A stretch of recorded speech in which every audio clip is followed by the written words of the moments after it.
தமிழக வெற்றி கழகம் இன்னைக்கு சொல்கிறார்கள். அவர்கள் இந்த மாநகர மக்கள் பிரச்சனைக்காக என்ன போராடி இருக்கின்றீர்கள்?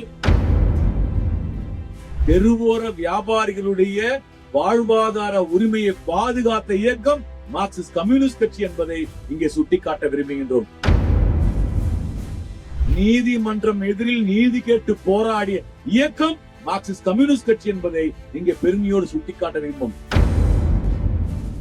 பாதிக்கப்படும் போது அவர்களுக்காக தெருவில் வந்து செங்கோடியோடு போராடக்கூடிய அமைப்பு மார்க்சிஸ்ட் கம்யூனிஸ்ட் கட்சி.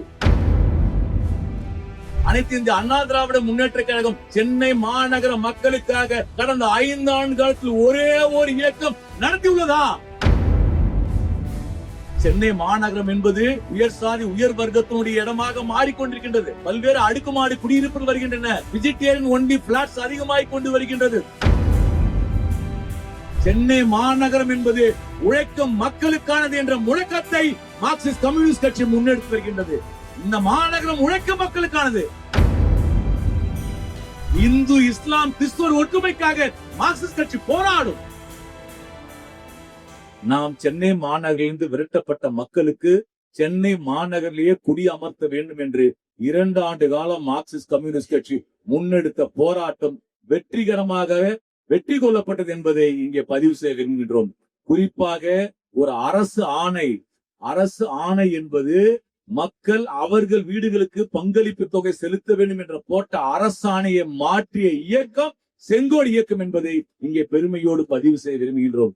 அதே போலதான் கண்ணப்பத்திடலே 22 ஆண்டுகளாக ஒரு மிக மோசமான ஒரு வாழ்விடத்திலே வாழ்ந்து கொண்டிருந்த மக்களுக்கு 5 லட்சம் ரூபாய் பணம் கட்ட வேண்டும் என்ற அரசு உத்தரவிட்ட போது மார்க்சிஸ்ட் கம்யூனிஸ்ட் கட்சி போராடி 1 ரூபாய் கூட பணம் செலுத்தாமல் அவர்களுக்கான குடியுரிமையை உறுதி செய்த இயக்கம். இதே சென்னை மாநகரில் புரசை மார்க்கெட்ல இருந்து அந்த பக்கம் NSC போஸ் ரோட்ல இந்த பக்கம் மயனாவரம் MMD மார்க்கெட் வரைக்கும் இருக்கக்கூடிய ஏராளமான தெருவோர கடைகளை புல்டோசர் கொண்டு அடித்து நொறுக்கக்கூடிய வேலையை சென்னை மாநகராட்சி செய்யப்பட்ட போது அதற்கு எதிராக மார்க்சிஸ்ட் கம்யூனிஸ்ட் கட்சி போராடு தெருவோர வியாபாரிகளுடைய வாழ்வாதார உரிமையை பாதுகாத்த இயக்கம் மார்க்சிஸ்ட் கம்யூனிஸ்ட் கட்சி என்பதை இங்கே சுட்டிக்காட்ட விரும்புகின்றோம். இப்படி ஏராளமான இயக்கங்களை இங்கே முன்னெடுத்திருக்கின்றோம். விலைவாசி உயர்வா, கேஸ் விலை உயர்வா, இந்த நகரத்திலே தமிழ்நாட்டிலே முதலாக சென்னை மாநகரத்தில் வீதியில் இறங்கி போராடியது மார்க்சிஸ்ட் கம்யூனிஸ்ட் கட்சி. சென்னை உயர் நீதிமன்றத்திலே RSS சிந்தனை சார்ந்த ஒரு வழக்கறிஞரை அவர்கள் நியமித்த போது நீதிமன்றம் எதிரில் நீதி கேட்டு போராடிய இயக்கம் மார்க்சிஸ்ட் கம்யூனிஸ்ட் கட்சி என்பதை இங்கே பெருமையோடு சுட்டிக்காட்ட விரும்பும். இப்படி ஏராளமான போராட்டங்களை மார்க்சிஸ்ட் கம்யூனிஸ்ட் கட்சி நடத்தியிருக்கின்றது. இந்த நடத்திய போராட்டங்கள் எல்லாம் திமுக அரசு, தமிழ்நாடு அரசு முகம் கொடுத்தது என்பதுதான் நாம் இங்கே சுட்டிக்காட்ட வேண்டிய விஷயங்கள். கடந்த அண்ணா திராவிட முன்னேற்ற கழக ஆட்சி காலத்தில் போராடும் போது போராட்டத்திற்கான எந்த விதமான அங்கீகாரம் செலுத்தாத ஒரு அதிமுக அரசு இருந்தது. ஆனால் இதே திமுக தலைமையிலான அரசாங்கத்தோடு நாம் போராடி இருக்கின்றோம். நம்முடைய பிரச்சனை இந்த அரசாங்கம் காது கொடுத்து கேட்டிருக்கின்றது. அதன் மூலமாக தீர்வு பெற்றிருக்கும் என்பதை இங்கே நாம் இந்த மக்கள் மத்தியில் சுட்டிக்காட்ட விரும்புகிறோம். அதே போல்தான் இங்கே தூய்மை பணியாளர்கள் போராடினார்கள். தூய்மை பணியாளர்களுக்காக நடத்தப்பட்ட போராட்டத்திலே மார்க்சிஸ்ட் கம்யூனிஸ்ட் கட்சி முழுமையாக ஆதரவு அளித்தது. அதன் காரணமாக இன்றைக்கு தூய்மை பணியாளர்கள் அவருடைய கோரிக்கை நிறைவேற்றப்படுகிறது. அது மட்டுமல்ல, சமீபத்தில் சில வாரத்துக்கு முன்பாக CITU அமைப்பு தொடர்ச்சியாக போராடின் காரணமாக NULM அமைப்பின் கீழ் இருந்த தொழிலாளருக்கு வேலை இல்லை என்று மாநகராட்சி அறிவித்த போது CITU போராடி அத்தனை தொழிலாளர்களும் இன்றைக்கு வேலைக்கு அனுப்பியிருக்கின்றது சென்னை மாநகராட்சி முன்பாக. இது செங்கோடி இயக்கம் நடத்திய மிக முக்கியமான போராட்டம். ஆட்டோ தொழிலாளருடைய வாழ்வாதார உரிமை, ஓலா, ஊபர் எனக்கூடிய பன்னாட்டு கார்பரேட் செயலிகள் ஆட்டோ தொழிலாளருடைய உழைப்பை சுரண்டக்கூடிய நேரத்திலே இந்த அரசாங்கம் அவர்களுக்கான செயலியை நிர்ணயிக்க வேண்டும், அதற்கென்று ஒரு ஆப் உருவாக்க வேண்டும் எனக்கூடிய கோரிக்கையை முன்வைத்து இந்த நகரிலே ஆட்டோ தொழிலாளர் போராடுகின்றார்கள், கட்டுமான தொழிலாளர் போராடுகின்றார்கள், தையல் தொழிலாளர் போராடுகிறார்கள், வீட்டு வேலை செய்யக்கூடிய பெண்கள் அமைப்பு ரீதியாக போராடுகின்றார்கள், வாலிபர்கள் போராடி இருக்கின்றார்கள். அது மட்டுமல்ல, இப்போ ஒன்றிய அரசாங்கம் கொண்டு வந்திருக்கக்கூடிய ஒரு மிக மோசமான சட்டம், டிரான்ஸ்ஜெண்டர் குறித்த ஒரு சட்டம் LGBTQ அமைப்பை கடுமையாக எதிர்த்த போது அவருடைய போராட்டம் சரி, ஒன்றிய அரசாங்கம் கொண்டு வந்த சட்டம் தவறு என்று வீதியில் இறங்கி போராடியவர்கள் இந்த இயக்கத்தை சார்ந்தவர்கள். இப்படி சமூகத்தில் சகல தரப்பு சார்ந்த மக்களும் பாதிக்கப்படும் போது அவர்களுக்காக தெருவில் செங்கோடியோடு போராடக்கூடிய அமைப்பு மார்க்சிஸ்ட் கம்யூனிஸ்ட் கட்சி. இந்த போராட்டங்கள் பலவற்றில் நாம் வெற்றி பெற்றிருக்கின்றோம். தமிழ்நாடு முதலமைச்சர் சந்தித்து கோரிக்கை வெற்றி பெற வைத்திருக்கின்றோம். துணை முதலமைச்சர் சந்தித்து கோரிக்கை வெற்றி பெற வைத்திருக்கின்றோம். அமைச்சர்களை, சட்டமன்ற உறுப்பினர்களை, அதிகாரிகளை பார்த்து நிறைவேற்றிருக்கின்றோம். இதே இங்க இருக்கக்கூடிய நம்முடைய ஓட்டேரி சுடுகாட்டுடைய சாலைக்கு வந்து தாத்தா ரெட்டமலை சீனிவாசனுடைய பேர் வைக்க வேண்டும் என்று மார்க்சிஸ்ட் கம்யூனிஸ்ட் கட்சி கோரிக்கை வைத்தது. இன்றைக்கு தாத்தா ரெட்டமலை சீனிவாசனுடைய பெயர் இங்கே வைக்கப்படுகிறது சொன்னார். அது மார்க்சிஸ்ட் கம்யூனிஸ்ட் கட்சி நடத்திய கோரிக்கைக்கும் போராட்டத்துக்கும் கிடைத்த வெற்றி. தெருவிற்கு யார் பெயர் வைக்க வேண்டும், என்ன பெயர் வைக்கும் என்று போராடியது மார்க்சிஸ்ட் கம்யூனிஸ்ட் கட்சி. அது மட்டும் இல்ல நண்பர்களே, நம்முடைய உழைக்கும் மக்களுக்கெல்லாம் வெளியில தந்த பேராசான் காரல் மார்க்ஸ் சிலை சென்னையில் நிறுவப்பெற வேண்டும் என்று மார்க்சிஸ்ட் கட்சி கோரிக்கை வைத்தது. இன்றைக்கு கன்னிமாரா நூலகத்திலே காரல் மார்க்ஸ் கம்பீரமாக நிற்கின்றார். அது மார்க்சிஸ்ட் கம்யூனிஸ்ட் கட்சி முன்னெடுத்த கோரிக்கை. பல்வேறு இடதுசாரி சிந்தனைகளுக்கு முன்னெடுத்த கோரிக்கை. அந்த கோரிக்கை அரசாங்கம் நிறைவேற்றிருக்கின்றது. இப்படி ஒரு அரசாங்கத்தோடு ஜனநாயக விழுமியங்களை பாதுகாப்பதற்காக மார்க்சிஸ்ட் கம்யூனிஸ்ட் கட்சி களமாடி கொண்டு வருகின்றது. நாம் இங்கேதான் கேட்கின்றோம் மற்ற அரசியல் கட்சிகளை பார்த்து. அனைத்து இந்திய அண்ணா திராவிட முன்னேற்ற கழகம் சென்னை மாநகர மக்களுக்காக கடந்த 5 ஆண்டு காலத்தில் ஒரே ஒரு இயக்கம் நடத்தியுள்ளதா? அண்ணா திமுக எதிர்க்கட்சின்றீங்களே, நீ எதிர்க்கட்சி என்ற அடிப்படையில மக்களுக்காக ஒரே ஒரு போராட்டம், சென்னை மாநகர மக்களின் வாழ்வுரிமைக்காக போராடிட்டீங்களா? போராடவில்லையே. அப்ப நீ எப்படி ஓட்டு கேட்டு வருவாய்? தமிழக வெற்றி கழகம் எனக்கு சொல்கிறார்கள், அவர்கள் இந்த மாநகர மக்கள் பிரச்சனைக்காக என்ன போராடி இருக்கின்றீர்கள்? அரசியல் ரீதியாக சமூகத்தை அரசியல்படுத்துவதற்காக என்ன செய்திருக்கின்றார்கள்? தனிநபர் துதி மட்டும்தானா? ஒரு நபர் வந்தால் ஆட்சி மாறிடுமா?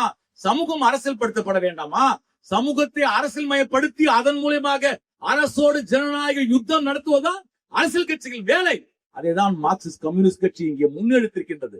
நண்பர்களே, தோழர்களே, இன்றைக்கு இதே சென்னை மாநகரம் என்பது உயர் சாதி உயர் வர்க்கத்தினுடைய இடமாக மாறிக்கொண்டிருக்கின்றது. பல்வேறு அடுக்குமாடி குடியிருப்புகள் வருகின்றன. வெஜிடேரியன் ஒன்லி பிளாட்ஸ் அதிகமாய் கொண்டு வருகின்றது. அது மட்டுமல்ல, இந்த மாநகர மக்கள் இந்த மாநிலத்தினுடைய உரிமைகளை பன்னாட்டு நிறுவனங்கள், உலக வங்கி, ஆசிய வளர்ச்சி வங்கி போன்ற நிறுவனங்கள் நிர்பந்திக்கிறார்கள். அவர்கள் நிர்பந்தத்துக்கு ஏற்ற போன்று சென்னை மாநகரத்தினுடைய கட்டமைப்பு வடிவமைக்கப்படுகின்றது. அதற்கு மாறாக சென்னை மாநகரம் என்பது உழைக்கும் மக்களுக்கானது என்ற முழக்கத்தை மார்க்சிஸ்ட் கம்யூனிஸ்ட் கட்சி முன்னெடுத்து வருகின்றது. இந்த மாநகரம் உழைக்கும் மக்களுக்கானது. நாங்கள் உழைத்து உருவான இந்த மாநகரத்திலே எங்களுக்குரிய பங்கு எங்கே? இந்த சென்னை மாநகரம் இவ்வளவு பெருசு வளர்ந்திருக்கின்றது. சென்னையினுடைய உலக புகழ்பெற்ற நகரமாக சென்னை மாறி இருக்கின்றது. கோடான கோடி வர்த்தகம் நடைபெறுகின்றது. இந்த மாநகர வளர்ச்சி யாரால் நடந்தது? அரசு நிறுவனங்கள் மட்டும்தான் நடந்ததா? ஒரு கட்டுமான தொழிலாளி இல்லையா? ஒரு முறைசாரா தொழிலாளியா? ஆட்டோ ஓட்டுறவங்க இல்லையா? குட்டியான ஓட்டுறவங்க இல்லையா? லோடு வண்டி ஆட்டு இல்லையா? கையேந்தி போன்ல காய்கறி விற்கிறவங்க, பழம் விற்கிறவங்க, இட்லி மாவு விற்கிறவங்க, தோசை ஊட்டு விற்கிறவங்க, குஸ்கா விற்கிறவங்க, பிரியாணி விற்கிறவங்க, டயர் பஞ்சர் போறவங்க, மீன் விற்கிறவங்க, கறி விற்கிறவங்க, காய்கறி விற்கிறவங்க, குப்பையால செருப்பு தைக்கக்கூடிய தொழிலாளிகள், தூய்மை பணியாளர்கள், இப்படி எல்லா தரப்பு மக்களின் உழைப்பின் மூலமாக தான் இந்த மாநகரம் வளர்ந்திருக்கின்றது. இப்ப நாம் கேட்கின்றோம், இந்த வளர்ச்சி எங்கள் உழைப்பால் உருவானதனால் எங்களுக்குரிய பங்கு எங்கே? இதுதான் மார்க்சிஸ்ட் கம்யூனிஸ்ட் கட்சி கேட்டிருந்தது.